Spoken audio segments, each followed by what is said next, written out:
United States President Donald Trump has been evacuated from the White House Correspondents' Dinner at a hotel in Washington, D.C. by his Secret Service agents. The evacuation on Saturday evening came after loud sounds were heard inside the banquet hall of the Washington Hilton, where the event was taking place. And Anthropic's new Mythos model, promoted as a powerful tool for identifying software vulnerabilities, is facing questions after reports that unauthorized users gained access to the preview system. The company had limited Mythos availability to select organizations under a program called Project Glasswing, allowing partners to test the model for security use cases. Researchers at Northwestern University have developed a new fuel cell that uses naturally occurring soil bacteria to generate electricity for underground sensors. The device is about the size of a paperback book and is designed to power low-energy systems such as agricultural monitoring sensors without relying on batteries or solar panels. At least 14 people were killed and at least 38 wounded, including 5 children, after a bomb tore apart a busy road in southwestern Colombia, according to local authorities. The incident was part of a wave of terror attacks this weekend, Colombian officials also said, as deadly violence resurges in the country. Samsung's mobile division could record its first ever annual loss in 2026 as rising memory costs, stronger competition and pressure across product categories weigh on the business, according to a report from Sami Guru. The report said Samsung Mobile chief TM Roh told company leaders that the MX business could lose money this year. And Donald Trump cancelled a planned trip by US officials to Pakistan for talks on the Iran war on Saturday, shortly after Tehran's delegation had left Islamabad. The US president said Special Envoy Steve Witkoff and son-in-law Jared Kushner would be wasting too much time, adding that if Iran wanted to talk, all they have to do is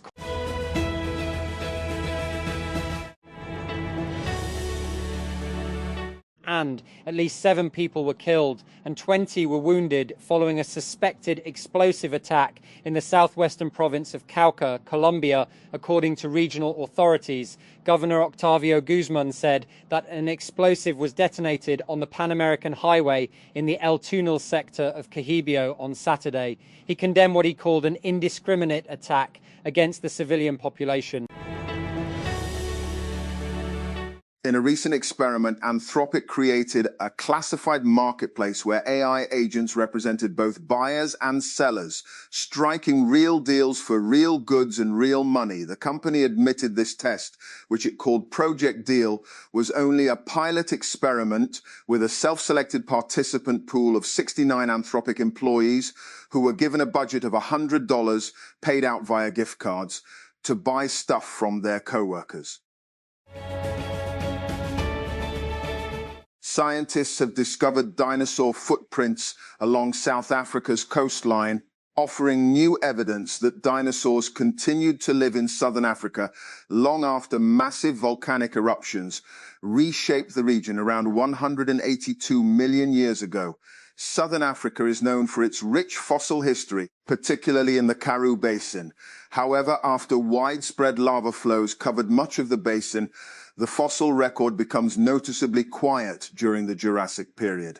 The new discovery is helping to fill this long-standing gap. And a new global ranking has revealed the world's richest countries for 2026. But this time, the list is not based only on GDP. According to travel insurance comparison site HelloSafe, its prosperity index combines GDP and GNI with quality of life indicators such as income equality, poverty rates, and the Human Development Index, HDI. And the flash mob descended on Brisbane City Square wearing double denim and blonde wigs in the style of a legendary Australian singer as they danced with wild abandon to one of his 1980s hits. In an unlikely pairing, pro-Palestinian protesters have adopted John Farnham's song Two Strong Hearts as an unofficial anthem because its lyrics bear a coincidental resemblance to a political slogan recently banned by the state government in northeastern Australia. Tehran, Iran's authorities and state media project that they are less interested than before the war in negotiations with the United States if they go beyond their accepted terms, as mediated talks failed to materialize in Pakistan. Foreign Minister Abbas Araghchi met senior Pakistani officials in Islamabad on Saturday and left for Oman to be later bound for Russia. The top diplomat, who was not joined by Parliament Speaker Mohammad Bagher Ghalibaf like in a previous round of negotiations earlier this month, said he was yet to see if the US is truly serious about diplomacy. A United States federal court has blocked the administration of United States President Donald Trump from deporting a woman and her 5 children following their release from immigration detention. Hayam El-Gamal and her 5 children, ranging in age from 5 to 18 years old, had been held for 10 months prior to their release earlier this week following a judge's order. They had been held in detention for the longest of any known family during Trump's second term in office. And divisions are widening within NATO. US President Donald Trump is furious after a refusal by European member states to join the US-Israeli war on Iran. Maine Governor Janet Mills has vetoed a bill that would have temporarily brought permits for new data centres to a halt. If it had become law, LD 307 would have imposed the country's first statewide moratorium on new data centres, lasting in this case until November 1, 2027. The bill also called for the creation of a 13-person council to study and make recommendations on data centre construction. And Hungary's outgoing Prime Minister Viktor Orban has said he will not take up his seat in Parliament after his party was defeated in a landslide that ended his 16-year rule. I am now needed not in Parliament, but in the reorganisation of the patriotic movement, he said in a video statement released on social media on Saturday evening. Arsenal returned to the top of the Premier League as Eberechi Eze's Thunderbolt sealed a tense 1-0 win against Newcastle. For the first time since October, Arsenal had started a league game out of pole position after Manchester City's 1-0 win at Burnley on Wednesday sent them to the summit.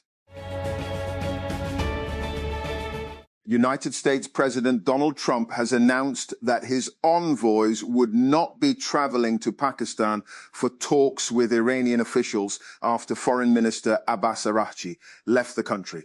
The US president told news outlet Fox News that he had ordered Steve Witkoff and Jared Kushner to ditch plans to visit the Pakistani capital Islamabad for the possible talks, despite his earlier claims that Iran was making an offer aimed at resolving the 2-month conflict.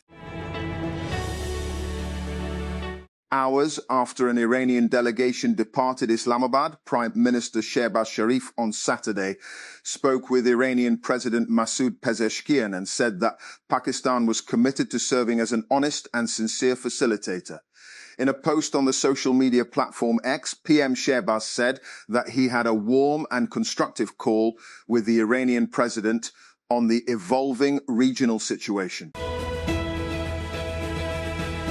The Mexican government says 2 US agents who died last weekend in a car crash had not been authorized to operate in the country. The officials, who reportedly worked for the CIA, had taken part in a raid on suspected drug labs in the northern state of Chihuahua before their vehicle skidded off a mountain road and exploded.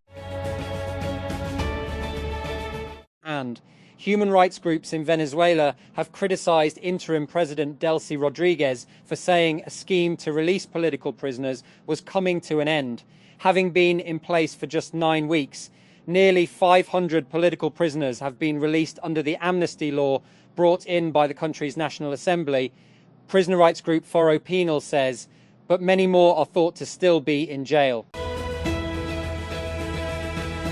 Gaza held its first elections in more than 20 years on Saturday, but only in one city for a small fraction of the shattered territory's population, amid a stalled process to advance the US-brokered ceasefire between Israel and Hamas. The elections took place in the city of Deir al-Balah in central Gaza, one of the areas that suffered the least destruction during nearly 2 years of Israeli bombardment of the enclave. Held under the auspices of the Palestinian Authority, the municipal elections also took place in the occupied West Bank, amid perceived widespread disillusionment with the ruling Fatah party.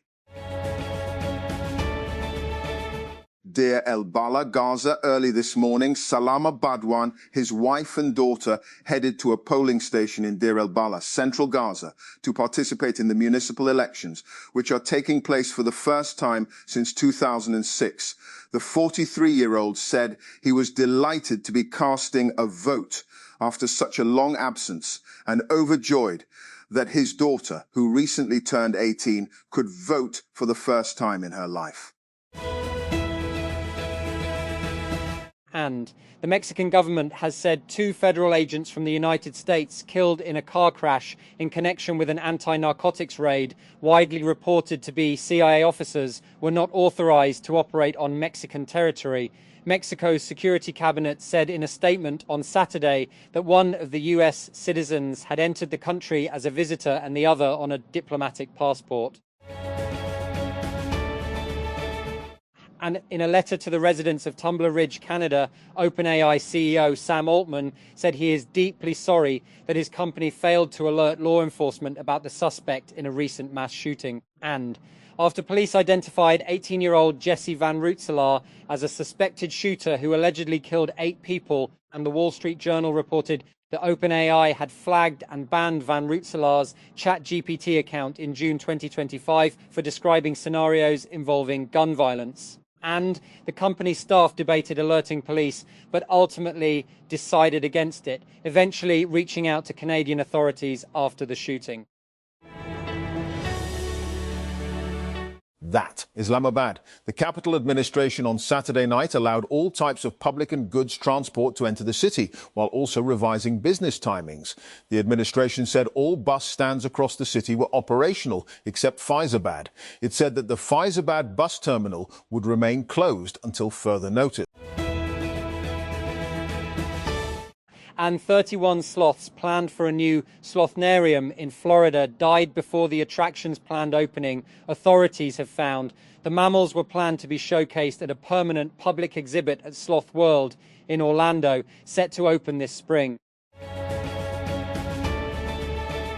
And the United States has agreed to ease certain sanctions on Venezuela in order to allow the country's government to cover the legal fees for ex-President Nicolas Maduro, and who is on federal trial in New York City for drug trafficking charges after being abducted by US forces in January. Maduro's lawyer, Barry Pollock, had asked the Manhattan-based US District Judge Alvin Hellerstein to toss out the case in February, and arguing that a prohibition on the government in Caracas paying the legal fees constituted a violation of Maduro's legal right to the counsel of his choice. And climate tech startups are capital intensive, timelines are long, and the technology is often considered first of its kind. What's more, a key value proposition is addressing pollution, an externality that is, at best, poorly priced by the market. Those aren't the quality stock pickers tend to favour, and yet public markets appear to be warming to climate tech startups, or at least some of